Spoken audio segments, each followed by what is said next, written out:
Hi, today let's make tasty green chicken curry. Very simple to make. In a blender, I'm adding some basic spices like peppercorns, cloves, cinnamon, coriander leaves, green chilies, ginger garlic paste, and then blend it into a smooth paste and keep it aside.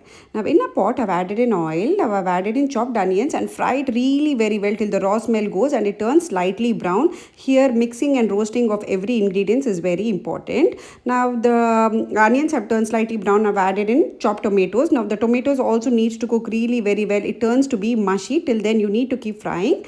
Now, I've added in cleaned and washed chicken. Give it a good mix. Next, I'm adding some basic spices like salt, turmeric powder, chili powder. Now, this also needs to be mixed very well. See to that the chicken is coated beautifully with this mixture, and then cover it with the lid for 5 minutes. Then you can see there's water which is coming out from the chicken. Now, I've added in the green paste. Now, add in water as per the consistency. If you like it thick, add in a little bit of water. If you like it a little more thinner, then you can increase the water consistency. Mix it, cover it with the lid for another 5 minutes. Now, here I've added in cashews and coconut paste, which I had soaked and then made it into a paste, added it to the gravy. This gives a rich, creamy, beautiful flavor to the green chicken curry. By now, your house will be smelling like divine. Now, I've covered with the lid. Now the gravy is boiling.